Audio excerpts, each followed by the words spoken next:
Hello, this is Laura Lee Rose, author of the books Timepiece, Making Peace with Time, and the Book of Answers, 105 Career-Critical Situations and Their Solutions. And I'm a business and efficiency coach that specializes in career management, time management, project management, and work-life balance strategies.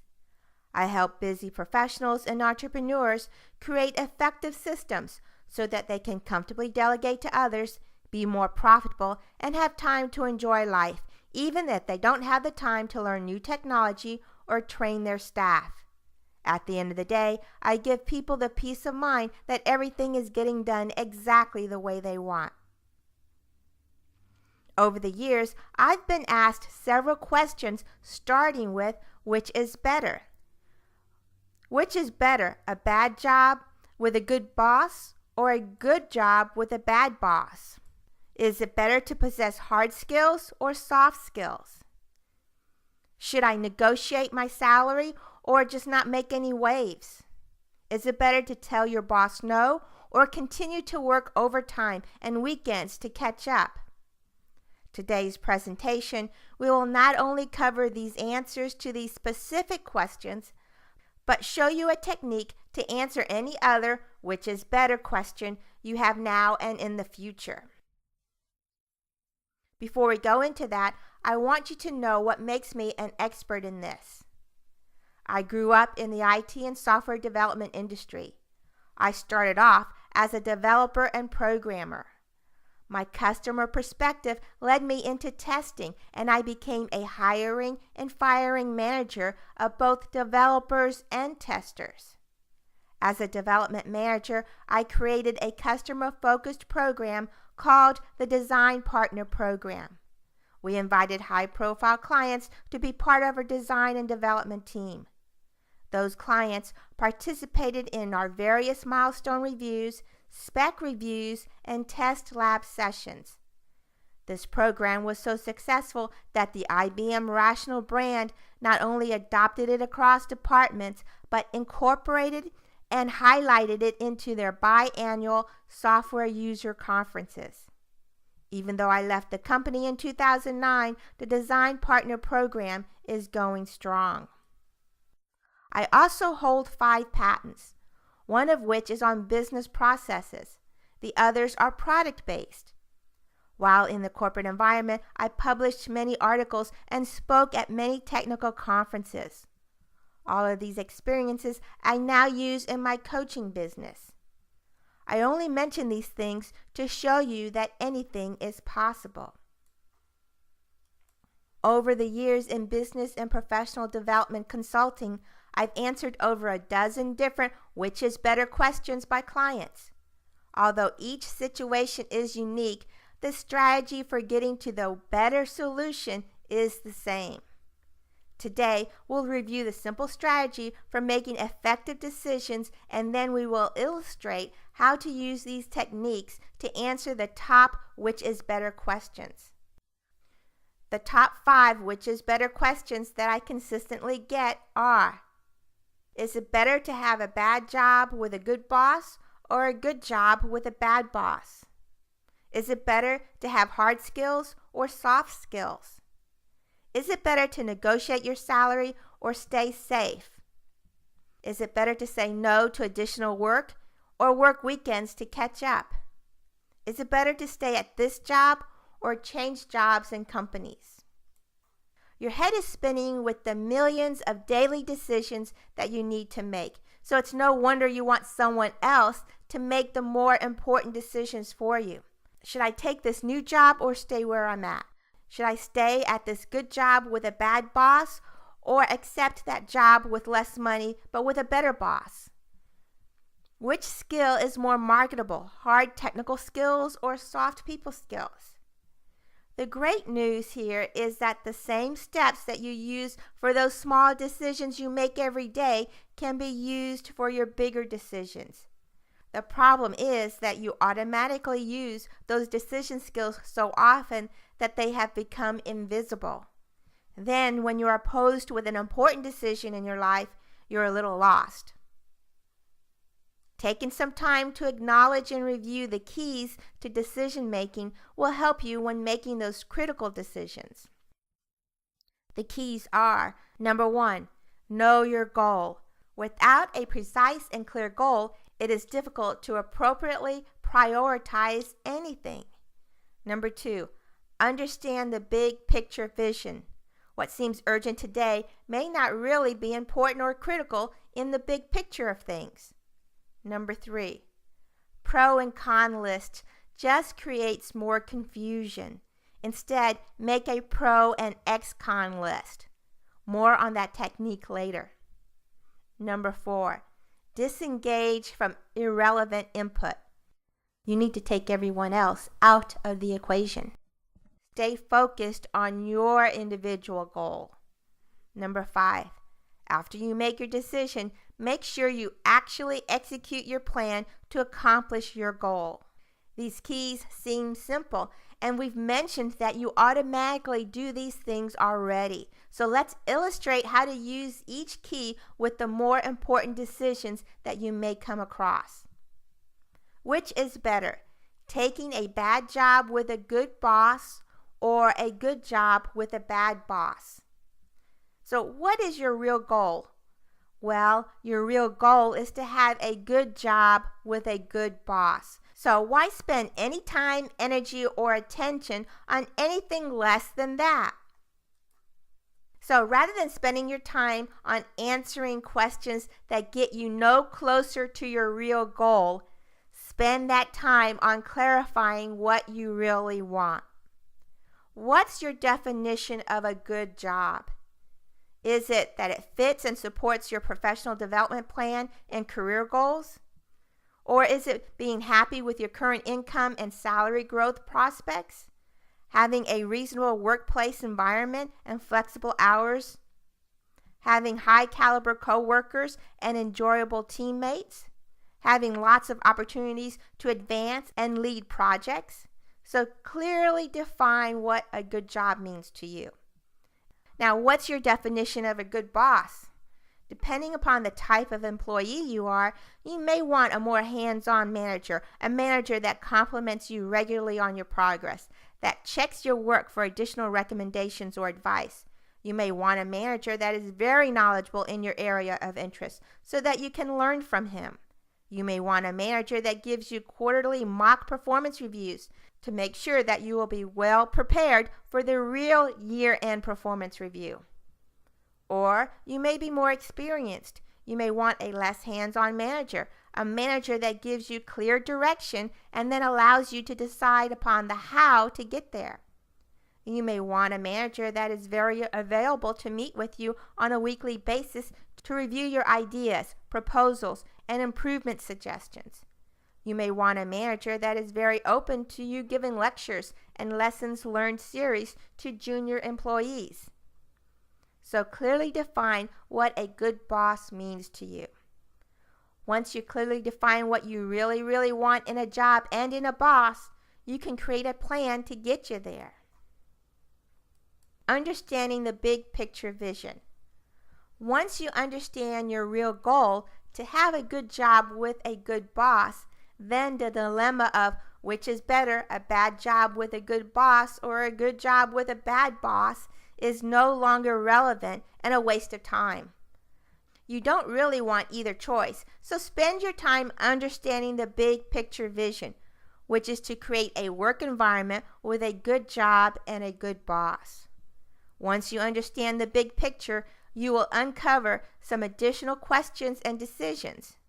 One question may be, can I find my good job and good boss at this company? Or do I have to look someplace else? Now that you are on point and are looking at the right questions to ask, you can implement a pro and ExCon list. Everyone is familiar with the pro and con list. They list what they like about the job and what they don't like about the job. Using the pro and con method often results in indecisiveness because you often find that each job has as many pros as they have cons. Using my pro and ExCon method is a 3-column list. you have your regular pro and con columns, but then you add your ExCon column. The ExCon column is a third column.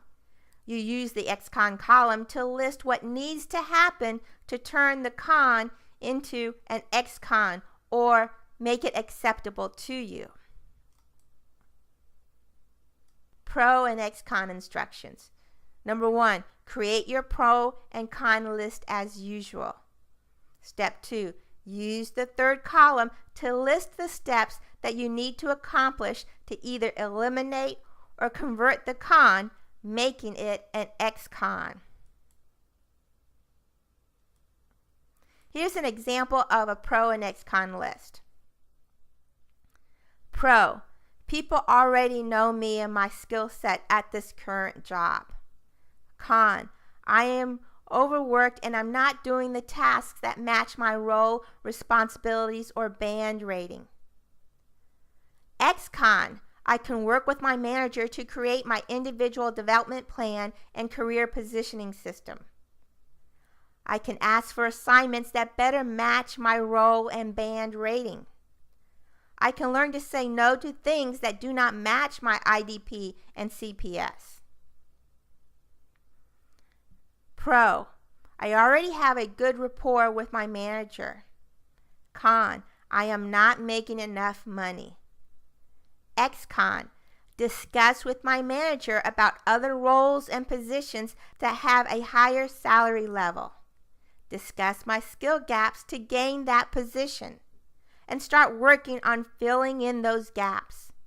I can find out other opportunities for increased bonuses, like writing promotional articles for the company, or inventing a patent for the company, or participating in their client referral program. You do the same with all your options.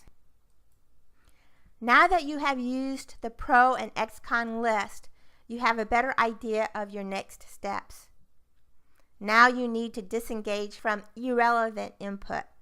You need to take everyone else out of the equation. So what if some people say you need to pick one, either stay here or look for another job? Well, what about making your current position a better place to work and you more valuable in your company while you are window shopping for a better position?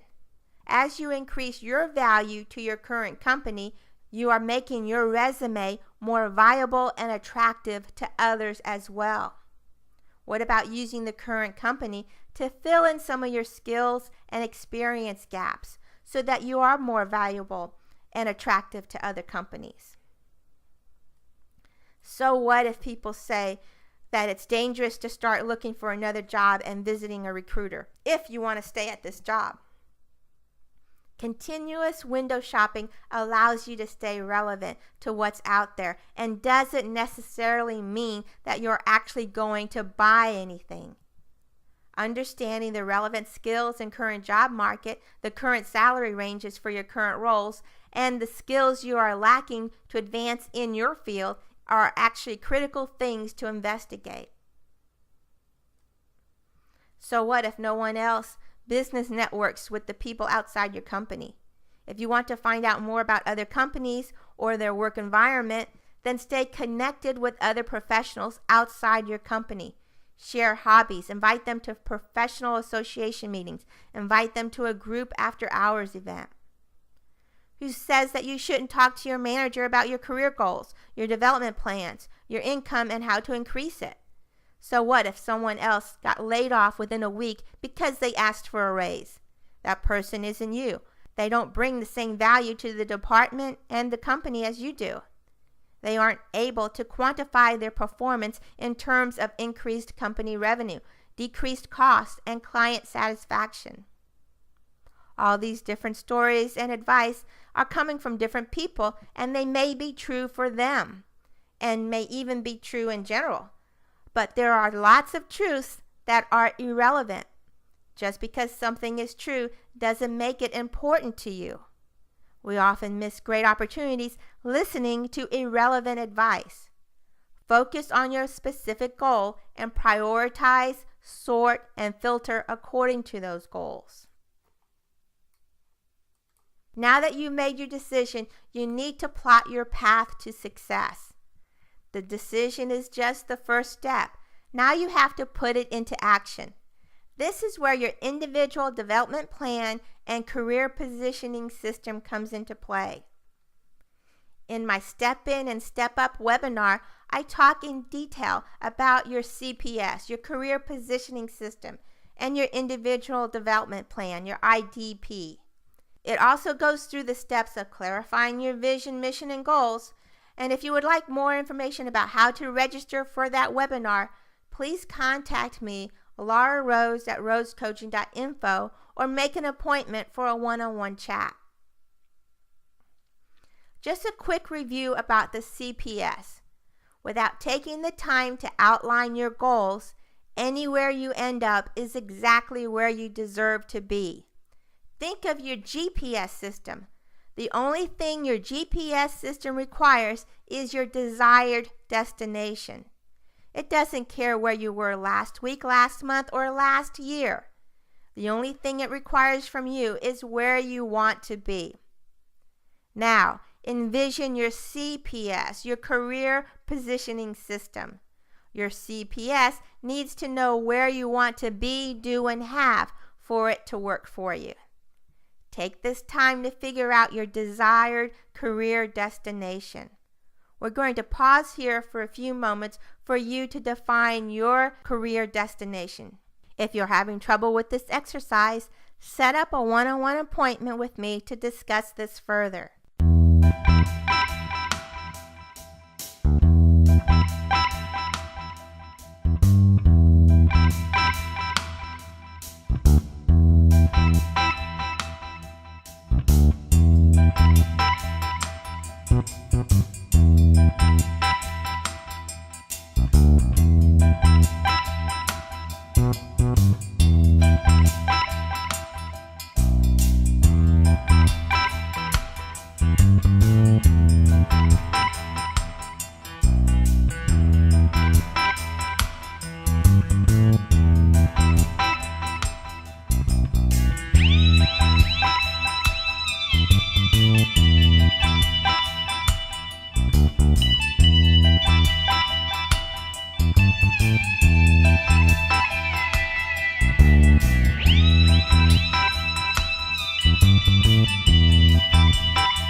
Just like your GPS, your CPS will give you multiple routes or paths to your career destination.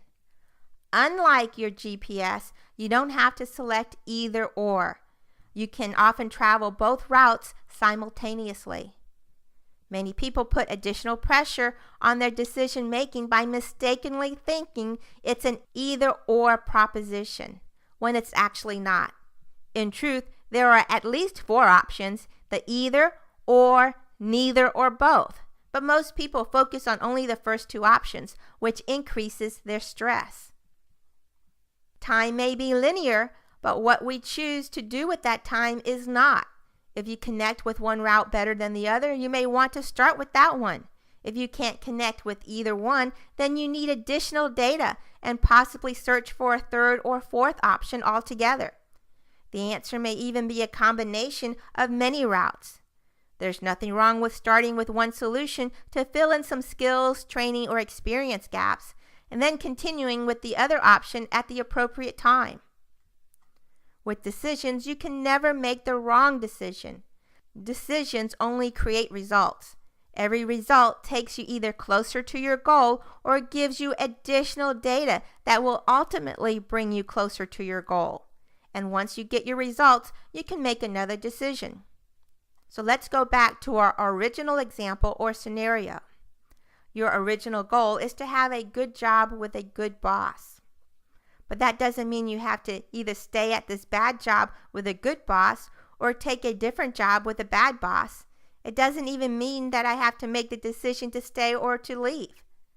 I would be using this time to enhance my current position, fill in my skill gaps to make myself more valuable to this company and to the next, all while speaking to external recruiters and learning more about other positions and companies.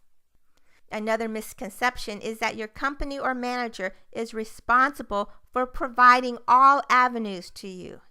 This company is supposed to provide the total income that you want to collect. This company is supposed to provide all your professional stimulus, encouragement, and inspiration. This company is supposed to provide you with your career path. This company is supposed to provide you with your professional development training. This company is supposed to provide you with a happy and balanced work environment. This is not true. This company, your manager, or your current job is only one source. It's important to take control of your own career. Let's go back to our original example. Your original goal is to have a good job with a good boss. You have defined what a good job means to you, and you have defined what a good boss means to you. Using your pro and ExCon list, you have determined that this job and boss provides good stimulus and encouragement. It also provides you with many of the things you require to advance on your career path, but it does not accomplish all of them, and you are not making the income that you desire. But your current job is only one resource. It's only one source of income and challenges. You can find other ways to supplement your income. Go back to the Pro and ExCon sheet. There you listed many ways to supplement your income, from getting paid to writing articles for your company's magazine or newsletters, inventing and getting paid for patents. There are other ways outside the company as well. You can convert your hobby into a money-making venture. You can sell and trade things via Craigslist or other e-commerce avenues. You can sell your articles, books, and webinars to technical journals and electronic magazines. You may not feel that your manager does a good job exposing you to sibling departments or to the executives, but your manager is only one resource. You, business networking with sibling departments, offering your services to other departments, giving lessons learned lectures to the different groups, finding a cross-department mentor to guide you, speaking at professional or association meetings and technical conferences are all ways to gain visibility, and they are not dependent on your manager. Hiring an external career coach, investing your own money on your own professional development, or finding a mentor is not dependent on your manager. Your professional and career development is not your manager's responsibility. Creating your individual development plan and career positioning system is merely writing down all your options and then creating a project plan and schedule to accomplish it. Who do you need on your staff as part of your entourage? What kind of guidance and training do you need? Where can you find the right mentors and coaches? When are you going to complete these steps? How are you going to do it? Starting to identify the who, what, where, when, and how gets you most of the way. Once you have it plotted out, all you need to do is to follow your plan. If you need help with this, let's set up a one-on-one chat. Once again, we have covered many tips in a short amount of time. Because I really want you to retain as much as possible, we're going to do a review with an issue that you want decided. Take 30 seconds to think of a scenario or difficult issue that you need to make. If you're not currently at a crossroads now, think of one from the past or imagine one. We will pause here for a few moments for you to do this exercise. I encourage you to take this time now to do this exercise. We all know that after this webinar is over, you will be back to your daily activities and won't take the time later to do this. So, take advantage of this now.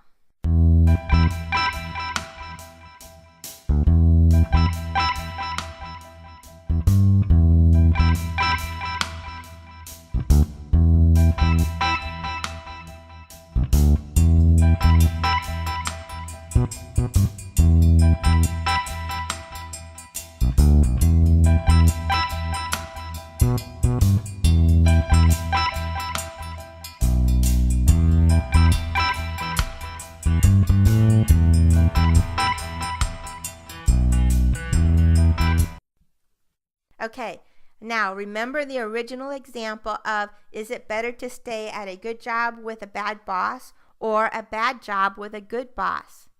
Even if that was the question or decision being quoted, that wasn't really the ultimate result of what you were after. So take the time now to identify exactly what you want. So, do you really see this situation as an ultimatum, or really an either or is it really something else altogether? We will pause here for a few moments for you to reevaluate your goal. If you're having trouble with this step, let's chat. I am very good at listening to your situation and narrowing down on what you really want.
Okay, here is where you will do most of your creative and critical thinking. List the pros of one side of your dilemma and then list the cons. Now take the con side and create the ExCon version. What will it take to turn the ExCon into something irrelevant or even into a positive? Remember the example? The current job isn't paying enough and the manager won't give me a raise. Well, you can make additional money by writing articles, writing a book, inventing and filing a patent, turning your hobby into a paid venture, and so on. And your current job is merely one source of income. It's not the only source. Now do the same for your dilemma. We'll pause here for a few moments for you to do this exercise. If you're having trouble with this piece, let's chat. I'm very good at creating ExCon lists.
After you have reviewed your Pro and ExCon list, you'll probably have a good idea of where you are heading.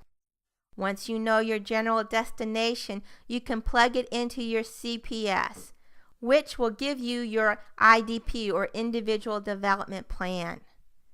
This is where you include your mentors, coaches, managers, and heroes, or people who have already accomplished what you want to be, do, and have. Study up on people that have done what you want to do. Hire a business or success coach to identify some of your skill gaps. Invest in some professional development and presentation skills to achieve your goals. Write down everything you need to accomplish, your deadlines, and who will help you, and put it in your individual development plan. Then simply follow that roadmap. Creating your individual development plan and your career positioning system is merely writing down all your options, then creating a project plan and schedule to accomplish it.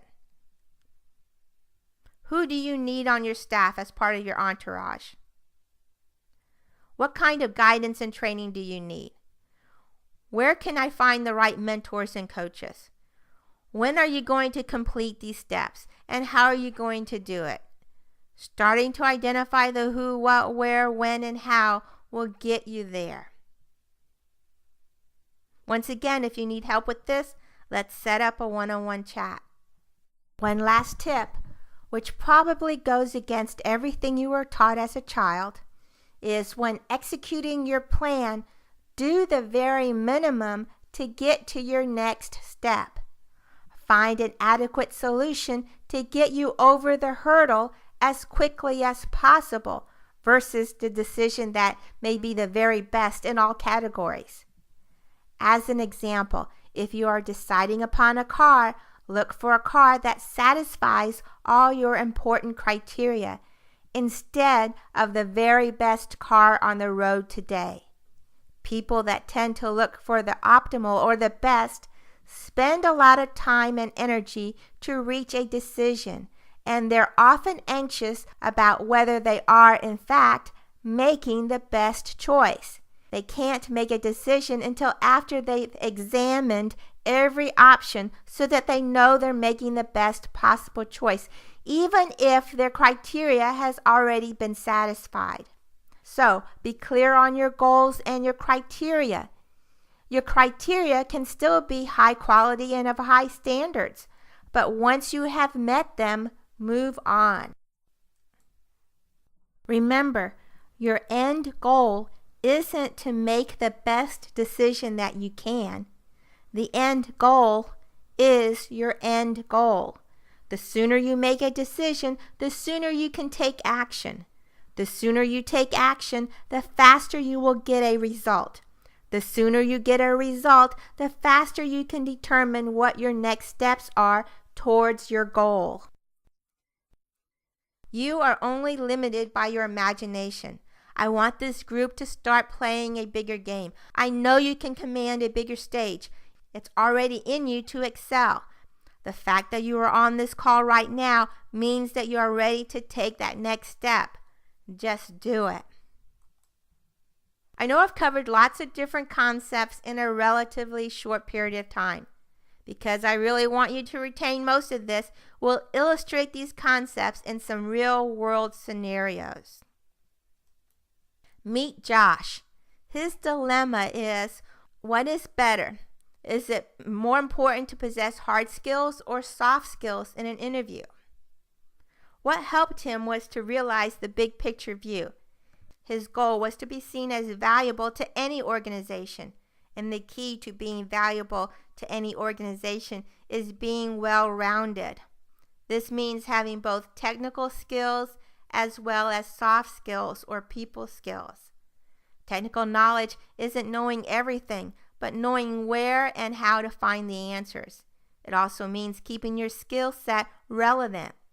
Technical knowledge includes problem solving, experience, creativity, deductive reasoning, and common sense, which often isn't common. People skills include presentation skills, communication skills, listening skills, networking skills, positive attitude of service, compassion, and giving others the benefit of the doubt. You certainly need the skills required for the position that you are applying for, and you need the soft skills to adequately convey your value and skill set during the interview. At the end of the day, people are now looking for the total package. It's critical to be aware of your strengths and weaknesses and put a plan together to fill in your gaps, whether that is to add new skills or create a complementary team around you. Josh started on his IDP and CBS with these things in mind. If you would like more information on this particular scenario, please contact me after the presentation. Meet Margaret. Her dilemma is how to say no to her boss without losing her job. Margaret has been working extra hours and weekends, just merely trying to catch up, but it isn't working. The harder she works, the farther she falls behind. Because several of her coworkers have been laid off, her boss is giving her additional tasks beneath her job grade, but not removing anything. She doesn't want to get a bad performance review or get fired, so she accepts all the requests without question. She tells herself, I just have to work harder. Her dilemma is how to say no without losing her job. Well, let's go back to our steps. Margaret's goal is to be seen as a valuable contributor to her department and company. She wants opportunities commensurate with her experience, talent, skill, and job grade. She wants to get an above average or even an excellent performance rating. She wants to feel good about her career again. She wants to continue to grow professionally and advance in her chosen field. She wants to also have time for her family and friends. Once she identified what she really wants, she has a better understanding of the big picture. Continuing to accept tasks that are below her grade is not going to get her an above average or excellent performance rating. Everyone else at Band 9 across all other departments are doing Band 9 work. She, on the other hand, is very, very busy, but she is actually doing Band 7 and Band 8 work. Because she is not doing Band 9 level work, when the other managers get together to compare their Band 9 employees, she will fall below the bar. She will be getting a below expectation performance review merely because she isn't doing Band 9 work. Therefore, saying yes to these lower level tasks, even if she thinks she's helping the team and it needs to be done and there's no one else to do it, it's not supporting her overall goal. Therefore, Margaret needs to find a way to say yes on her own terms. She talked to her business and success coach. They created her Pro and ExCon list and discovered there were several ways to turn the con, accepting lower level tasks, into ExCons. Working with her career coach, she discovered that she could talk to her manager about training someone of a Band 8 or Band 7 to do the Band 8 tasks. That would be a win-win for her and the other employee. Number 2, she can automate and optimize the task, which actually elevates the task to a Band 9 level. Once automated and optimized, it can easily be done by a junior or intern employee and taken off her plate entirely. Number 3, she can talk to her manager about updating her performance business commitment document to add a caveat that she was asked specifically to do this lower band job and that it will not reflect negatively on her performance review. Number 4, she can work with her manager to elevate this particular task to a Band 9 level. Number 5, she can work with her manager to discover what really needs to be done, what can be deleted, what can be delayed, and which subtasks can be handed off to an intern or junior person. Number 6, she can request a transfer or interview for another position that better matches her individual development plan and CPS. What about a dead-end job? How does one show leadership within a dead-end job? Meet Deborah. In the last 2 years, 3 employees left her department. Her manager is remote and only calls in occasionally. The rest of the team works from a coffee shop and not in the office. They don't include her in their activities. Her dilemma is, at her age, should she just stick it out with this dead-end job or risk it by looking for another job? Taking a big picture view of the current situation might suggest the following. Since your department has lost 3 employees and there has been no movement in replacing those people, it is an indicator that this department is not playing an important role in the business. If the remote manager isn't calling into the office, that's an indicator that he is not interested in the success of this particular department. The writing is on the wall, and it's no one so blind that chooses not to see. Even if Deborah wanted to stay here until she retires, there's no guarantee that this position will survive the next few months. My recommendation is to take the lead on her own career. Deborah needs to decide exactly what she wants. Does she want to stay in this career? Does she want to retire? Does she want to focus on converting her hobbies into a money-making venture? Whatever she wants, she can be using this time to prepare for the next chapter. Deborah should look seriously at creating her next CPS destination and then plot her route to get her there. If you need more information on how someone in this type of situation can do this, let's talk more after this presentation. Another important big picture truth is to acknowledge that if it's truly a must do, then someone will do it, but it doesn't have to be you. These are the techniques for learning how to say yes on your own terms. If interested in learning more about how to say yes on your own terms, I have a webinar called The 3 Keys to Saying Yes on Your Own Terms. To learn more about this webinar, contact me at laurarose@rosecoaching.info or check out www.lauraleerose.com/say-yes. Or feel free to make a chat appointment with me directly into my calendar.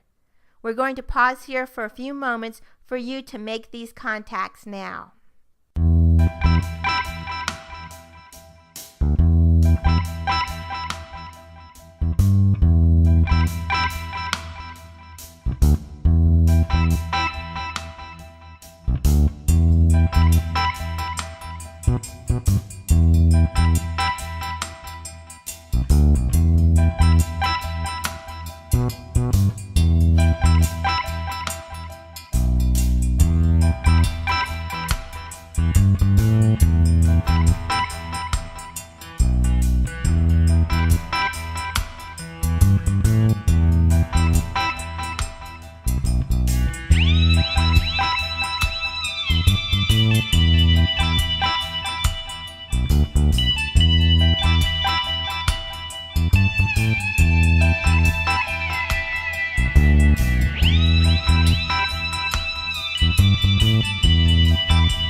We're coming to the end of this presentation. Here's a quick review of what we've covered so far and what's to come.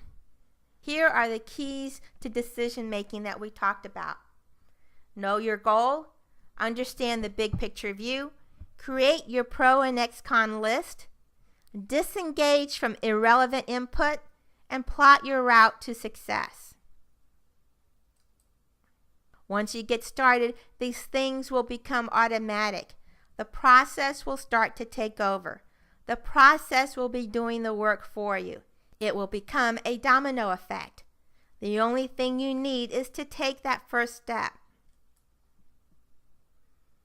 To show my appreciation for your attention today, I want to extend you a special offer to help you get started, which is the hardest part. I have a few seats available for some one-on-one consultations regarding how to make your career strategy work for you. Because the seats are limited, This is not for everyone. This is only for committed individuals who are serious about their professional advancement. I am devoted to my clients and I want the best for them. My clients succeed because they take action and are ready for success. So for the people on this call that are ready for success, I am pausing this seminar for you to email me at laurarose@rosecoaching.info right now to reserve your seat. You'll be receiving a follow-up email to select your one-on-one coaching appointment. Everyone requesting a meeting during this session is guaranteed a complimentary seat.